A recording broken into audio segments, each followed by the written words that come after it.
right, now we're going to get to that story. We are now finding out what helped drive voters to re-elect President Obama this past Tuesday. 22 News reporter Ana Rodriguez joins us live from our studio to break down the exit polling numbers. Well, more than 26,000 voters were surveyed in one of the first exit polls to be released after the election. Among the biggest voter concerns, taxes and rising prices.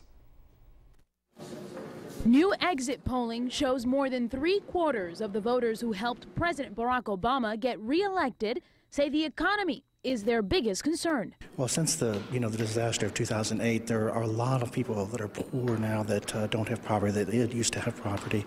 So there is a greater gap between richer and poor people. More than half of voters said they feel the nation's economic system is unfair, benefiting the wealthy during a period when the middle class is shrinking and the cost of living is rising. I don't see any increases in a lot of things, money-wise, but everything else is going up as far as purchasing power. You know, the multimillionaires, they could be paying a little bit more in taxes. The Northampton Senior Center was one of the polling places here in the city on Tuesday, and seniors tell us health care tops their list, not taxes.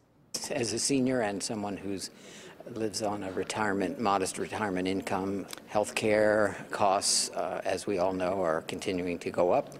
They're prohibitively expensive for a lot of people already. And nearly half of those surveyed said they'd like people with incomes of at least $250,000, that is, to pay higher taxes. Just 1 in 10 voters think taxes should be raised on everyone. Live in the studio, Ana Rodriguez, 22 News.